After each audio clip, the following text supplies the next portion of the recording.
এই হচ্ছে AGT live 24/7। ये है AGT Live 24/7। This is AGT Live 24/7।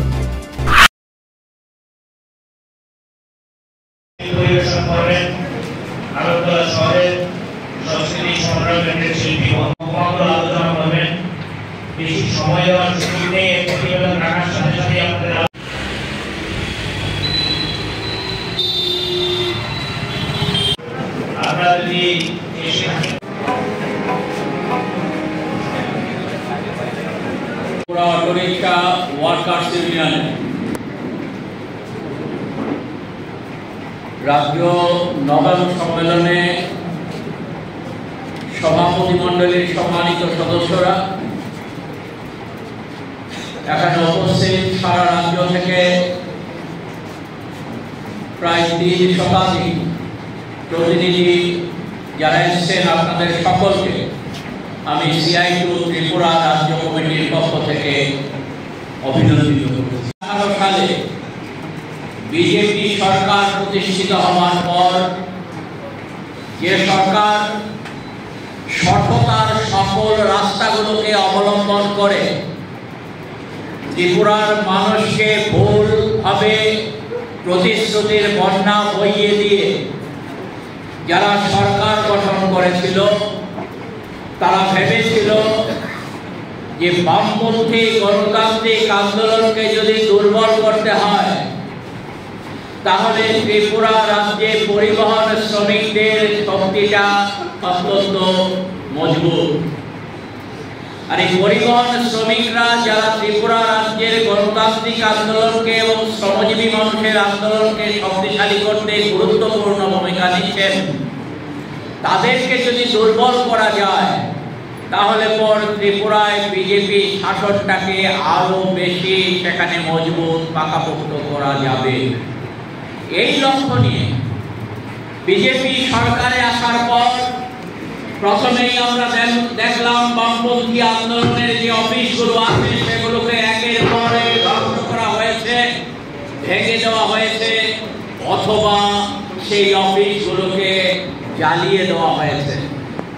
এর পাশাপাশি শ্রমজীবী মানুষের রুটি রুজির জন্য তারা যে পথ পরিবহনের সাথে যুক্ত আছেন, সেই পরিবহনের সময়টাতে তারা তাদের অফিসটাতে খানিকটা সময় বিশ্রামের জন্য ব্যবহার করতেন। যেখানে যেখানে রাজ্যের সর্বত্র প্রতিটি মহকুমায়, প্রতিটি এলাকায় যেখানে এই পরিবহন শ্রমিকদের অফিস ছিল, এই অফিস প্রায় 79টা অফিস আমাদের ত্রিপুরা রাজ্যে বিজেপি সরকার এসে হয় ভেঙেছে, না হয় জ্বালিয়ে দিয়েছে।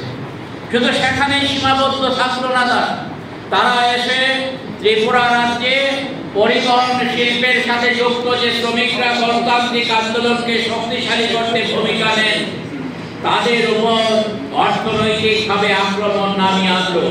কারোর অটোরিক্সা জ্বালিয়ে দিল, কারোর গাড়ি জ্বালিয়ে দিল, কারোর লাইনে সেখানে গাড়ি চলতে বাধা দেওয়া হলো, বন্ধ করে দেওয়া হলো। বিজেপি ভেবেছিল তাদের সহায়ক শক্তি যারা আছে, নাম তারা দিচ্ছে ভারতীয় মজদুর সংঘ BMS নাম দিচ্ছে, কিন্তু বাস্তবে তারা শ্রমিক শ্রেণীর স্বার্থে ভারতবর্ষে কোনোদিন তারা কথা বলেনি। তাদের একমাত্র লক্ষ্য হচ্ছে আমাদের দেশে পুঁজিপতিদের স্বার্থকে রক্ষা করার জন্য শ্রমজীবী মানুষকে কিভাবে বিভ্রান্ত করা যায়, ভুল পথে পরিচালিত করা যায়, তথাকথিত শ্রমিক শ্রেণীর বন্ধু সেজে পুঁজিপতিদের স্বার্থ রক্ষা করবার জন্য কিভাবে কাজ করা যায়, এটাই যেখানে ভারতীয় মজদুর সংঘের লক্ষ্য, সেই জায়গায় বিজেপি এবং ভারতীয় মজদুর সংঘ যুগপৎ আমাদের ত্রিপুরা রাজ্যে পরিবহন শিল্পের শ্রমিকদের দারুণভাবে অর্থনৈতিকভাবে, শারীরিকভাবে আক্রমণের শিকার করে।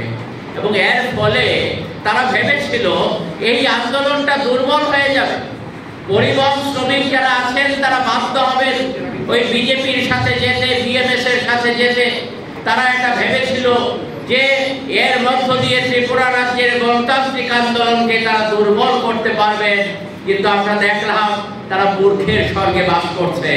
আমাদের ত্রিপুরা রাজ্যে পরিবহন শিল্পের যে স্কিল দ্বারা আছে, যারা ত্রিপুরা রাজ্যের গণতান্ত্রিক আন্দোলনকে শক্তিশালী করছে, যার মধ্যে ত্রিপুরা রাজ্যের অটোরিকশা ওয়ার্কার্স ইউনিয়ন একটা গুরুত্বপূর্ণ ভূমিকা পালন করছে, অটো শ্রমিকরা গুরুত্বপূর্ণ ভূমিকা পালন করছে।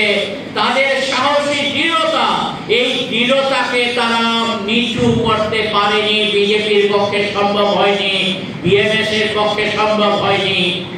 আমাদের লক্ষ্য করলাম আমরা সেখানে সারা রাজ্যে আজকে একের পর এক অটো শ্রমিকরা সিআইটিউর অন্তর্ভুক্ত ত্রিপুরা অটোরিকশা ওয়ার্কার্স ইউনিয়নের সভ্যপদ নেওয়ার জন্য নিজেরা স্বতঃপ্রণোদিতভাবে এগিয়ে আসছেন। এমন একটা জায়গা নেই ত্রিপুরা রাজ্যে যেখানে নতুন ভাবে অটোরিকশা ইউনিয়নের মধ্যে শ্রমিকরা যুক্ত হচ্ছেন না। ঠিক একইভাবে পরিবহন শিল্পের অন্য ইউনিয়নগুলোতে আমরা এই জিনিসগুলো লক্ষ্য করছি। কেন এটার মধ্য দিয়ে তারা ভেবেছিল যে তারা তাদের শক্তি যারা মনে করেছিল বাড়াবে। আমরা কি দেখলাম 2023 সালের বিধানসভা নির্বাচনে যে বিজেপি 2018 সালের বিধানসভা নির্বাচনে যে পরিমাণ ভোট পেয়েছিল, যে সংখ্যক আসন পেয়েছিল 2018 সালের বিধানসভা নির্বাচনে, সেই বিজেপি 11% ভোট কম পেল, 11% আসন তারা কম পেল। এবং সারা দেশে আমরা দেখলাম তার এক বছর পর অনুষ্ঠিত লোকসভা নির্বাচনে যে নরেন্দ্র মোদী স্লোগান দিয়েছিলেন, বিজেপি স্লোগান দিয়েছিল আপ কি বার 400 পার।